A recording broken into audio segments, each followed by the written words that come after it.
Bonjour à tous, bienvenue à cette nouvelle chronique livre. Je suis toujours excité lorsqu'il est temps de parler d'un livre avec quelqu'un que j'aime beaucoup et je sais que vous savez en fait que le concept de la chaîne Bienvenue chez Malo, c'est de présenter de bonnes personnes à d'autres bonnes personnes. Encore une fois cette semaine, je vous présente une bonne personne, je l'intègre immédiatement avant de vous mentionner de quel livre il s'agit. De quel livre nous allons discuter ensemble. Alors, je la fais entrer tout de suite dans la conversation. Il s'agit de Simone Struminski. Bonjour Simone. Bonjour. Comment ça va? Ça va super bien, et toi? Oui, bon. Mon Dieu, il me semble que tu es de côté. Oui, parce que j'essaie de tasser. J'essaie de tasser. Ah, là, ça Oh va. là! Bon, bravo! Oh! Alors, je voulais être sûr que tu regardes nos internautes, hein, c'est important. Merci Simone d'avoir accepté l'invitation. Super, merci à toi de m'avoir invité. Je veux d'abord te présenter avant qu'on parle du livre de la semaine. Alors, tu es Simone Struminski, conseillère en emploi au service d'aide aux Néo-Canadiens. Oui, exactement. Donc, tu aides des gens qui viennent d'arriver au Canada ou qui sont ici depuis un certain temps à intégrer le marché du travail. Exactement. Avant d'avoir ce poste-là, tu es d'abord passé par le même endroit qu'eux. Alors, tu as d'abord cherché du travail. Tu es originaire du Brésil. Le nom Struminski, c'est plutôt polonais, mais ça, c'est du côté de ton père. Exactement. Tu connais tout. Mais oui, je connais ta vie. Sais-tu pourquoi? Je vais l'expliquer aux gens. Là, Simone Struminski, c'est ma belle brésilienne. C'est comme ça que je l'appelle. C'est comme ça. Ça va faire 4 ans la semaine prochaine qu'on s'est rencontrés pour la première fois, alors que tu as suivi la formation L'art de prendre la parole en public chez Communication Jean Mala avec plusieurs collègues à toi. Exactement. Mais tu es arrivé au Québec en 2006. Oui, ça fait longtemps. Oui, exactement. Mon Dieu, c'est effrayant. Ça fait 15 ans déjà. Alors, non, mais c'est vrai, déjà 15 ans. À ce moment-là, tu arrivais du Brésil. Là-bas, tu travaillais en communication. Exactement, marketing là-bas. Mm-hmm. En marketing, d'accord. Il y a quelque chose aussi que je sais de toi que pas tout le monde sait. Là, on va Oh. parler d'un livre aujourd'hui, mais toi, tu Mm-hmm. en as déjà écrit un livre, même s'il n'avait pas été publié, tu as écrit un livre dans ta langue maternelle qui est le portugais. Exactement. Ça Mais parlait. c'était un petit secret, là. Je ne dis pas à tout le monde, là, mais là, tu révèles ça. Oui, je le dis parce que tu as beaucoup de mérite d'avoir fait ça. Ça parlait de quoi? Est-ce que c'est trop indiscret de le demander? Mais c'était un roman, c'était un moment de ma vie qui j'avais beaucoup de choses à dire, beaucoup de choses qui se passaient dans ma vie. Donc, ce livre-là m'a aidé à passer à travers tout ça. Il était comme un genre de... J'ai exorcisé, si on peut dire, mes démons avec ce livre-là. Donc, je n'avais pas nécessairement l'intention de... Je suis pas une écrivaine, je n'avais pas l'intention de publier. Mais ça m'a fait énormément de bien d'avoir écrit. C'était merveilleux. C'était une belle expérience. Bravo parce que je suis en écriture et je sais à quel point c'est difficile, ça demande beaucoup d'efforts et c'est très thérapeutique écrire. Alors effectivement, Voilà. bravo d'avoir fait ça. Merci. On va parler d'une auteure que j'aime beaucoup aussi parce qu'il y a moins d'1 an, je parlais de son premier livre, ou en tout cas du livre précédent. Elle avait écrit un livre qui s'appelait Transformer les épreuves en force. À ce moment-là, j'en avais parlé avec ma chroniqueuse invitée qui était Sandra Côté. Cette fois-là, je partage la couverture de son livre. Alors, il s'agit de l'ouvrage du livre qu'elle a commis en 2021. Il s'agit de Maryse Audette. Ça s'appelle Les relations toxiques en amour et en affaires. Libérez-vous des pervers narcissiques. C'est aux éditions Béliveau, qu'on remercie d'ailleurs parce qu'ils nous ont envoyé 2 exemplaires du livre qu'on a pu parcourir chacun de notre côté. Je veux savoir ce que tu as pensé de ce livre-là, parce que quand je te l'ai confié, j'étais conscient que, bon, tu allais le lire, tu allais décortiquer ça un peu. J'aime beaucoup, pour ma part, le style de Maryse Audette. Je trouve que c'est quand même assez simple, même si c'est un concept qui n'est pas simple, les pervers narcissiques. Alors, qu'est-ce que tu as pensé de ça? Bon, en premier, quand j'ai vu les livres, les mots, les relations toxiques en amour et en affaires, c'était déjà quelque chose, un input qui donne on a envie de lire. J'étais un peu craintive au niveau des pervers narcissiques parce qu'elle est quand même, elle a dédié son livre beaucoup plus en lien avec ce trouble des personnalités, que c'est vraiment une maladie mentale. Dans le fond, c'est pas quelque chose de simple. Alors, j'étais quand même familiarisée avec les thèmes parce que j'ai eu des cours de psychologie à l'université et tout, et on passe à travers le DSM-5 pour identifier les gens qui ont toutes sortes de maladies mentales, mais pas dans le sens je fais pas du diagnostic, je fais juste identifier, puis là, on envoie ça à la bonne personne, au bon professionnel. Je trouvais quand même, euh, ça m'intriguait de voir qu'elle n'est pas psychologue. Elle avait écrit un livre à ce sujet. Par contre, en lisant l'œuvre au complet, j'ai réalisé qu'elle est vraiment, comme vous avez mentionné, est très pratique. Elle n'a pas l'intention tu vois, d'aller vers une profondeur. C'est vraiment dans le sens de faire l'identification. Donc, de la même façon comme j'ai appris à l'école, elle résume ça dans un livre. Je trouve ça génial parce que si on est capable d'identifier à la limite et essayer de trouver des outils pour ne pas embarquer dans une piège, soit amoureuse, en affaires, c'est un peu plus difficile, là, parce qu'on n'a pas beaucoup de choix, mais surtout amoureuse, je trouvais ça génial comme Ah, thème. eh bien, tu as parlé de l'auteur qui n'est pas psy. Maryse Audette, elle est beaucoup de choses. Bon, d'abord, c'est une mère de 2 jeunes enfants. Elle a un bac Mm-hmm. en administration en admin. Est en affaires depuis ses 28 ans. Elle est coach d'affaires. On va la qualifier de transformatrice de potentiel humain. C'est une adepte aussi de yoga, lecture, méditation, Mm-hmm. etc. Et elle écrit pour qu'on comprenne. Alors, c'est ce qui est intéressant. Comment tu décrirais les pervers narcissiques, là, même si ce n'est pas simple comme à décrire, là, mais comment tu décrirais ça? Mais je trouvais aussi, elle dit justement dans le livre que ben, dans la littérature des références qu'on voit là, dans les DCM-5, il y a plus de 12 ou plus de 10 traits des personnes narcissiques. Alors, pas elle, mais il se dit que si une personne a au moins 5 traits et que ces traits-là sont souvent c'est une question de fréquence aussi que ces traits-là se présentent. Donc, il y a de grandes chances que la personne a ce genre de personnalité. Alors, c'est très difficile à vraiment avoir.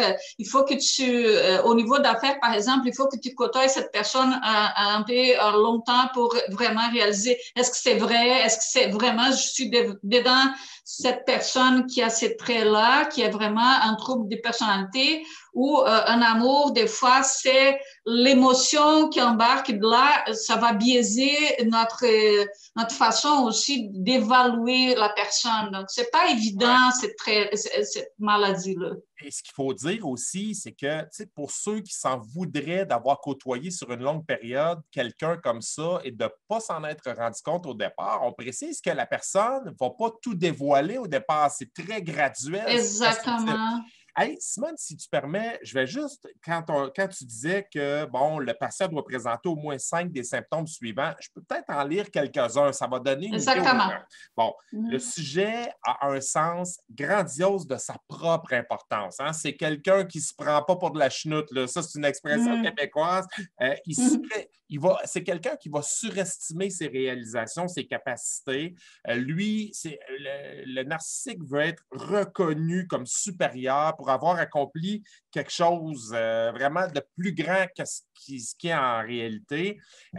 Il idéalise un alter ego conçu comme objet principal de ses discussions. Il est absorbé par des fantasmes de succès illimité, de pouvoir, de splendeur, de beauté, de perfection, d'amour idéal.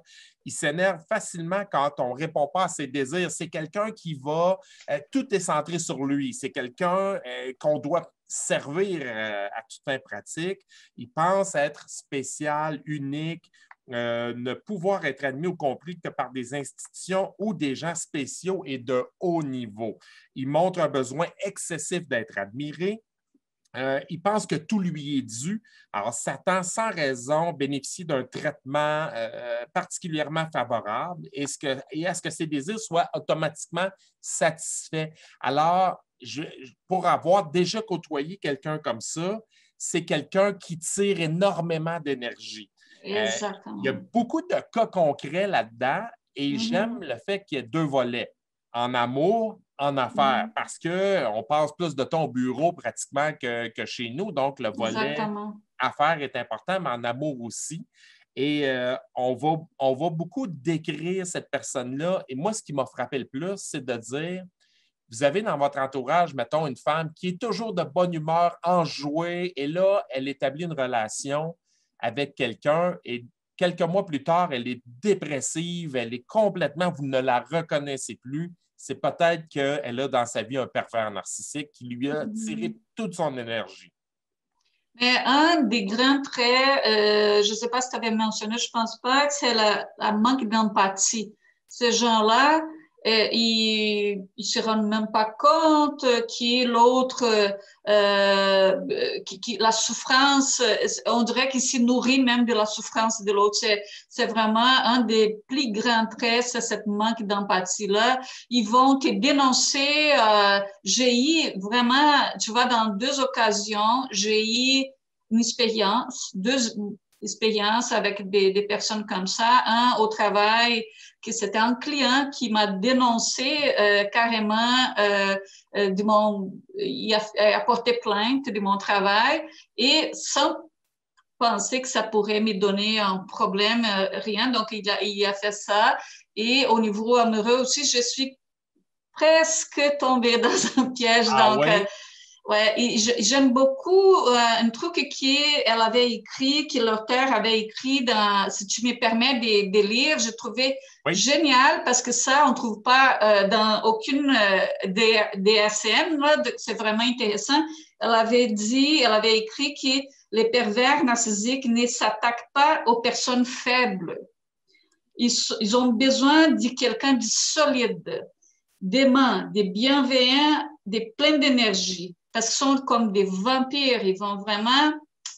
Donc, il faut que toi, personnellement, tu vas avoir beaucoup d'énergie pour qu'ils puissent aller vraiment retirer toute son énergie. Donc, ça fait, parce que des fois, les femmes qui tombent dans un piège comme ça, elles vont tout de suite se trouver faibles, parce que c'est ça un peu l'enjeu. Il y a un manipulateur, donc il va faire penser que toi, tu es faible. Mais finalement, ce n'est pas ça. Donc, nous sommes pas à l'abri de se trouver dans une situation malheureuse comme ça, avec une relation amoureuse. Et au travail, bon, on a moins de choix parce que les gens sont toujours là. On ne choisit pas nos collègues, on ne choisit pas nos gestionnaires, ni nos Ouais. clients. Alors, tu as un peu raison là-dessus.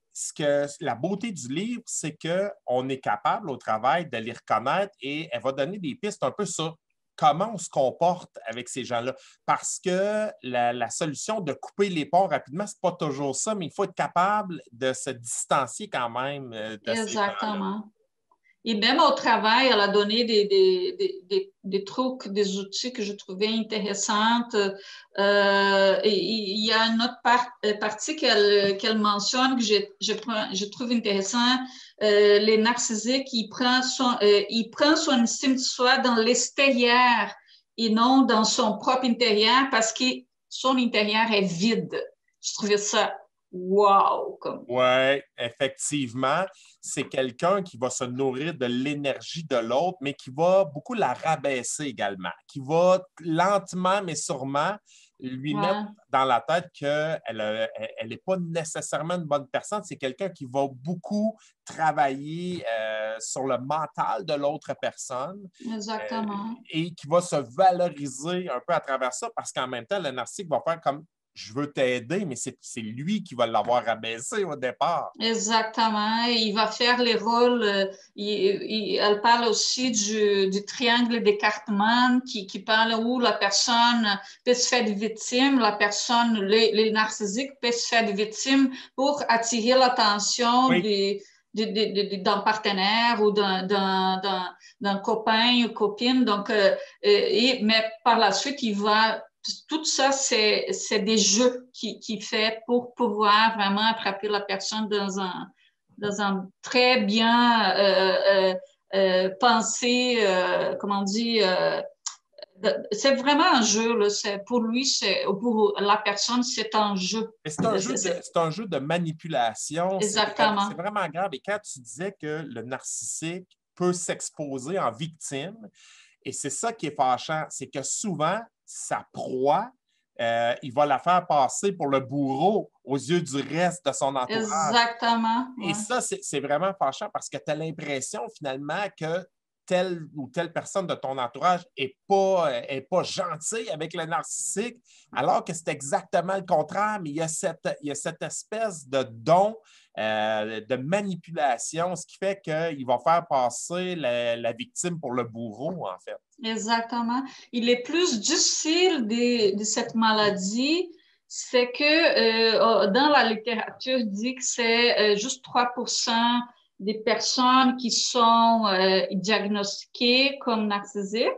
Mais dans les fonds, c'est parce que je pense qu'il y a beaucoup plus que ça. Oui. Parce que les autres, même comme la personne qui atteint cette maladie, elle ne se voit pas comme un malade. D'habitude, ce sont des gens qui ont ils ont une vie bien réussie financièrement, donc ils ne voient pas de problème. Ils voient juste qu'il y a quelqu'un qui a beaucoup d'ambition et qui va vers les objectifs parce qu'il y a des qualités, ces gens-là aussi. Donc, parce qu'ils finissent pour évoluer professionnellement. Donc, c'est ça que je trouve encore plus difficile. Ces gens vont jamais chez un psychologue pour se traiter. C'est rare. Si jamais ils tombent sur un psychologue, c'est parce qu'ils étaient obligés, parce que éventuellement l'entreprise a détecté vraiment toute les toxiques, la relation toxique qui gère cette personne-là. Il oblige la personne d'aller au psychologue, mais il va tout le temps nier devant les psychologues qu'il a besoin de se soigner parce qu'il se trouve normal dans le fond. Pour lui, il n'y a pas de problème, il est comme Dieu. Alors, tu sais, il y a une psychologue qui m'avait déjà dit un narcissique, c'est quelqu'un qui se lève le matin et qui dit, qui regarde au ciel et il dit, bon, ben Dieu, tu peux aller te coucher, là, maintenant je suis debout. Exactement.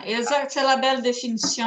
C'est extraordinaire comme définition. C'est quelqu'un qui, en société, ne va pas rabaisser sa proie devant les gens. Il va le faire quand il est tout seul, souvent avec elle, pour pas que ça paraisse. Lui, il se donne toujours le beau rôle. Il se donne le rôle de la personne extraordinaire. Exactement. Si vous avez une amie, par exemple, qui avait beaucoup d'énergie, toujours de bonne humeur, plein de projets, et qui, du jour au lendemain, au fil des semaines, des mois, devient dépressive, le narcissique devant vous va s'exposer comme quelqu'un qui va aider cette personne-là, mais c'est celui qui l'a coulé au fond. Là, alors, c'est difficile. Et ce que j'aime de ce livre-là, c'est que en le lisant, on est capable de reconnaître les narcissiques, ce qui n'est pas facile là, au départ. Non.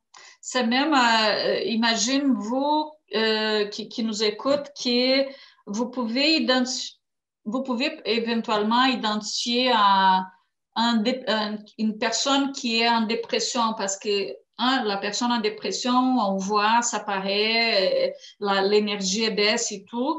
Alors, il y a plusieurs maladies mentales qu'on est capable de détecter, on est capable de voir, mais lui, tu vois, un narcissique, il n'y apparaît pas, il y a aucun signe visible qu'il y a une maladie. Donc, c'est très difficile de détecter. Raison pour laquelle je trouve que le livre est vraiment, il donne des trucs ponctuels. L'intention, ce n'est pas vraiment de diagnostiquer personne, c'est vraiment de pouvoir nous outiller à nous éveiller à des possibles situations qu'on peut passer nous-mêmes à travers. Voilà. As-tu déjà côtoyé des pervers narcissiques dans le cadre d'un travail, par exemple? Oui, mais c'est ça. C'est ça que j'ai mentionné. J'avais un client Ah oui, qui... c'est vrai. ouais, je sais pas si je peux... comme je dis, ça prend vraiment plusieurs traits pour aller penser que c'est un cas de narcissique. Mais lui, par exemple, il était quelqu'un qui n'acceptait pas trop mes conseils, donc tout ça, c'est correct, là. Ça se peut qu'il n'a pas besoin. Alors, il était quelqu'un tout de suite, il se trouvait un travail.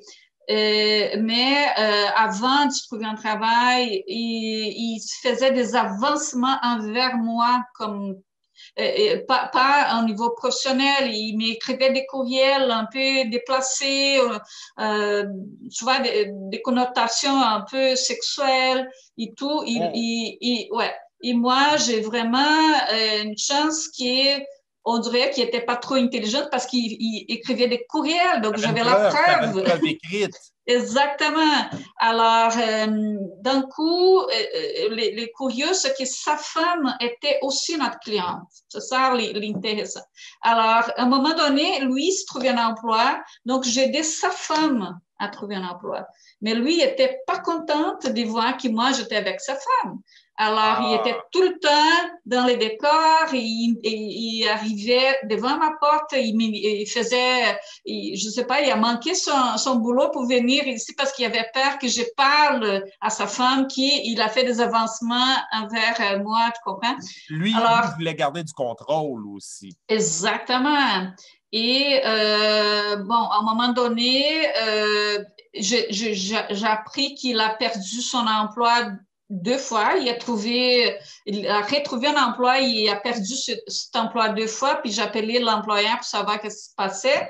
L'employeur m'a dit, mais ce monsieur-là, c'est impossible, il a une personnalité très difficile, personne ne l'aime lui au travail, il est toujours dans sa bulle, il ne se mélange pas, il se sent supérieur aux autres. Et plus tard,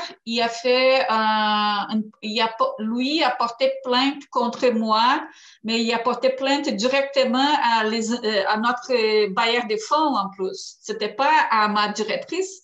Il a envoyé ça à notre bailleur de fonds. Puis là, j'étais comme, oh, c'est la première fois que quelqu'un porte plainte de mon Incroyable. travail. Incroyable. Mais, Mais c'est ouais. quelqu'un, les pervers narcissiques ont une grande tendance, les personnalités narcissiques, à transférer la responsabilité de ce qui leur arrive sur les autres. Ah oui, il ne Euh, prend pas la responsabilité de jamais, ses actes, non. jamais, jamais. Et pendant que tu me racontes ça, je regarde un passage, entre autres, sur les relations toxiques en amour.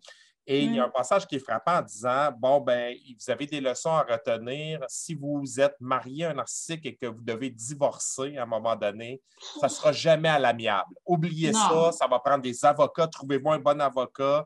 Et on ouais. donne même des trucs sur comment réussir. Ne répondez pas aux narcissiques, ne nourrissez pas de conflits parce que ça va jouer contre vous, par exemple. Alors, lui, son but, c'est de se donner le rôle de la victime et que vous soyez l'agresseur, alors que Exactement. c'est le contraire. En plus, si vous avez des enfants avec cette Et, personne-là, ah, votre lien va être toute la vie. Donc, si une raison pour laquelle je trouve intéressant, si on peut s'instruire un peu avec ces livres-là et vraiment de ne pas aller loin dans une relation parce que je pense que ça va pas prendre beaucoup de temps pour vous identifier que cette personne-là veut vous nuire. Donc, restez pas longtemps avec une personne avec ces traits-là parce non, que non. attends pas d'avoir des enfants, ça va être un enfer votre vie c'est vraiment Malheureusement, ce n'est pas toujours possible parce qu'on ne le voit pas tout de suite. ouais, c'est Parfois, ça. c'est sur une longue période, mais ce que je retiens également du livre, c'est OK, vous allez peut-être avoir l'impression de perdre contre lui, mais laissez-le. Dans le sens où ne vous battez pas avec lui, Mm, euh, cessez de vous battre, en fait, avec lui parce que lui, il n'y a rien qu'il ne fera pas. Il va tout mm, faire pour gagner sur vous. Il va tout faire pour mm, que les gens pensent qu'il il a raison et que vous avez tort. Et là, il est prêt à n'importe quoi. Il peut vous détruire psychologiquement, mais ça peut aller très, très loin. Déjà, votre énergie va être déjà à la baisse parce Ouais. qu'il va... Alors, il faut choisir les batailles. Voilà. Avec ces gens-là, il faut vraiment choisir les batailles. Il va avoir des défaites et des gains, donc il faut choisir parce que vous n'allez pas tout gagner, vous allez à un moment donné perdre, mais au moins essayer de se débarrasser de ces maillages toxiques, ça serait déjà...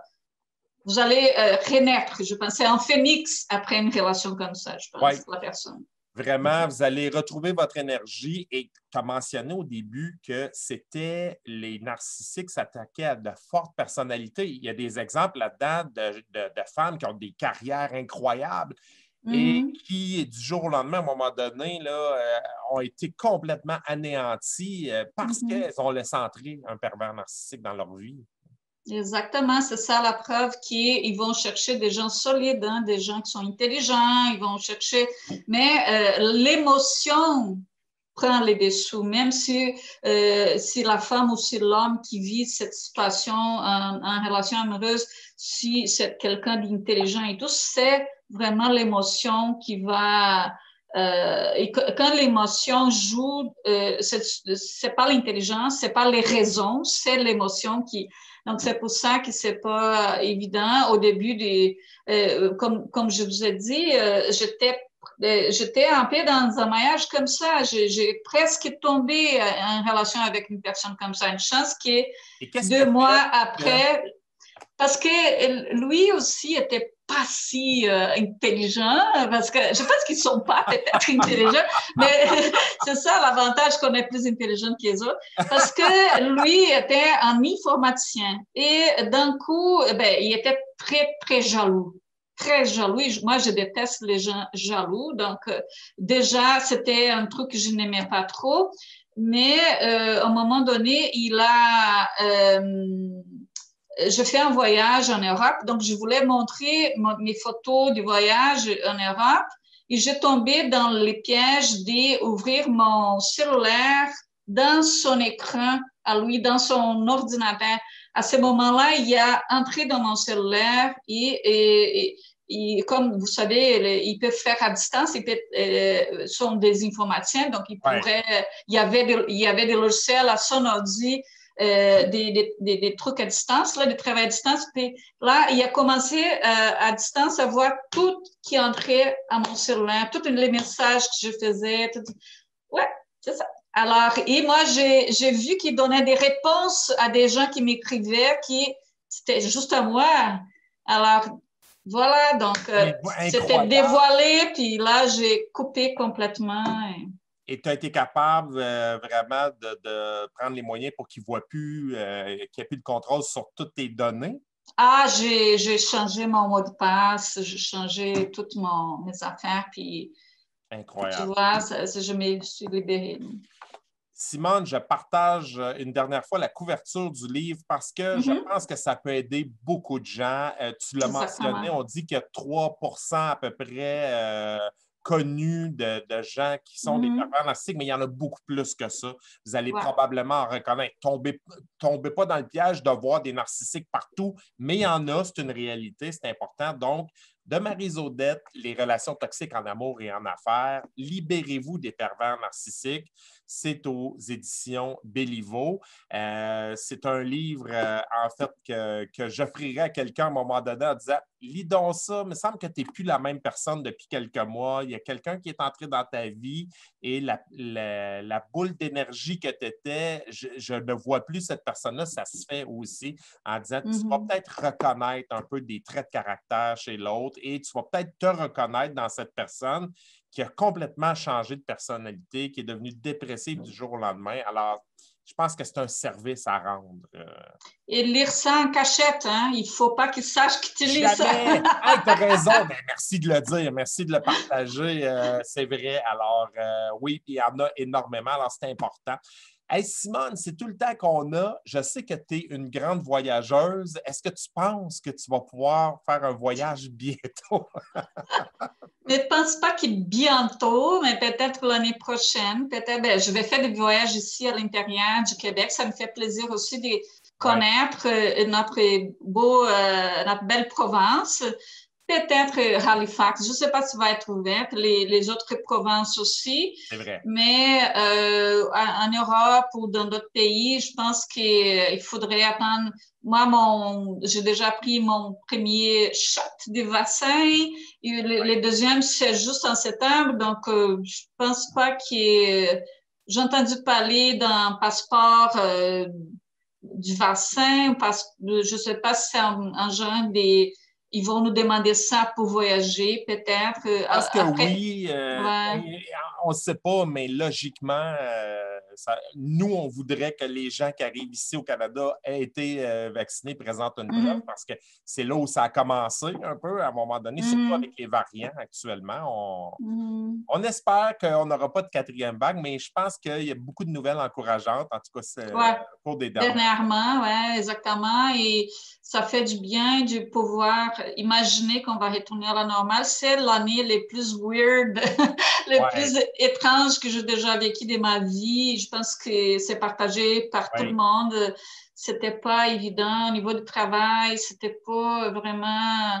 Tu vois, toutes les activités que j'adore faire, je pourrais pas faire. Je suis quelqu'un de contact, hein. Oui. J'adore contacter, j'adore toucher les gens, donc je peux plus. Ah, c'est alors, vrai, même. alors, il faut vraiment s'ajuster, mais j'espère que la vie va retourner à la normale l'année prochaine. J'ai cet espoir-là. Je pense que ça va retourner. Ben, oui, c'est ce qu'on souhaite. Salut tous tes collègues du service d'aide aux Néo-Canadiens. Merci. Je vous aime beaucoup. Vous faites un travail incroyable pour tous ces gens qui nous arrivent de partout. C'est une grande richesse qu'on a en Estrie. C'est très Exactement. multiethnique et tu aides les gens à se trouver du travail. On travaille ensemble un peu là-dessus parfois. J'aime beaucoup recevoir vos clients dans mes formations. J'ai pas pris l'avion depuis mes 17 ans, mais j'ai voyagé plus que beaucoup de gens à cause de vos clients qui me font Ouais, découvrir mais toute la planète. Mais c'est vraiment, je te remercie toujours, Jeannick, d'avoir cette ouverture d'esprit, de nous aider. Tes formations à nos clients sont des bijoux, et ils adorent et c'est une force que vous pouvez amener à nos clients. C'est parfait, c'est merveilleux. Donc, merci beaucoup à ton ouverture et toujours à cette disponibilité que tu es capable de faire, de donner à notre clientèle. Ça me fait Merci. plaisir, mais il faudrait que j'apprenne. Je les trouve tellement courageux d'apprendre le français, qui est une des langues les plus difficiles, remplies de règles et d'exceptions. Ouais. Alors, c'est la moindre des choses et je devrais, pour leur rendre hommage, apprendre leur langue maternelle aussi, pouvoir échanger avec eux. Ils ont énormément de courage. C'est toujours une leçon. C'est une leçon pour les autres étudiants qui sont dans la formation, qui sont originaires du Québec. Et moi, j'aime ça parce Mhm. qu'on crée des liens. Et parfois, je prends le téléphone en disant, mon Dieu, telle personne, elle était architecte dans son pays. Oui, son diplôme n'est pas reconnu, mais mon Dieu, elle a tellement de Ouais. compétences, vous devriez l'engager. Alors, moi, c'est une cause qui me tient beaucoup à cœur. Ce sont des gens très reconnaissants, des gens qui nous apportent beaucoup plus que ce que nous, on peut leur apporter. Alors, je suis toujours Ouais. content. Il y a beaucoup de défis à surmonter que je préfère nommer comme défis, pas comme barrières. Donc, Oui, des défis vraiment à surmonter, même si la personne est francophone, il y a tout un nouvel environnement c'est et vrai. tout, et adaptation même au niveau du français parce que c'est Oui, pas les mêmes français de toute façon. tu as raison Moi, de le dire. j'ai toujours encore mon accent et je pense que je vais mourir avec ça. Non, mais Donc, oui, mais je te défends de le perdre. Moi, je dis toujours ça aux gens qui nous arrivent de partout. Ne perdez pas votre accent. C'est ça votre couleur. C'est ça votre couleur. Puis tu fais bien de le mentionner à propos. Tu sais, on a des gens de la Côte d'Ivoire, dont la langue maternelle est le français, souvent des gens du continent africain. J'ai des Français de France, mais quand ils arrivent ici, c'est pas le même français. Là. Pour eux, on parle créole. Là. C'est vraiment un peu différent. Alors, j'ai beaucoup de plaisir à les recevoir dans la formation également parce que ils sont très curieux de de toute la culture du Québec. Alors, ben, c'est un beau partenariat et on va se souhaiter d'en recevoir encore beaucoup cette année. Oui, j'espère que de plus en plus, les employeurs vont avoir cette vision aussi, que ces couleurs-là, c'est plutôt vraiment pour enrichir leur milieu de travail, Ouais. c'est d'avoir une nouvelle vision. Les gens qui viennent d'ailleurs vont apporter une nouvelle vision. Ils vont aussi vouloir apprendre aussi cette nouvelle société. Donc, c'est vraiment une richesse là, moi, j'apprends beaucoup avec mes clients. J'ai grandi comme personne, j'ai grandi comme professionnel. Pour moi, c'est mon job de rêve. J'adore faire ce que je fais Wow. et j'espère pouvoir toujours contribuer à l'intégration de mes clients et c'est ça. Vraiment, ben, merci de faire ce travail-là. Et j'ai jamais connu un employeur qui a engagé un immigrant et qui l'a regretté. Ils sont toujours contents parce qu'ils nous amènent beaucoup de richesse et d'expérience. Il y a des gens qui arrivent avec des diplômes incroyables. Donc, profitez de ça. Puis, vous allez voir à quel point ça amène une belle dynamique dans vos équipes de travail. Si vous ne l'avez pas déjà fait, faites-le. Et ça me fait toujours plaisir d'en référer. Merci, Simone. On se reprend. Je te souhaite un bel été de lecture aussi. Merci beaucoup. Merci de cette opportunité. Merci de me donner ce livre-là. Je vais les bien penser. Peut-être un jour, je vais les donner à quelqu'un aussi qui va avoir besoin. Merci beaucoup. Merci et à vous. Je vous dis à la semaine prochaine pour une autre chronique livre. Bye bye.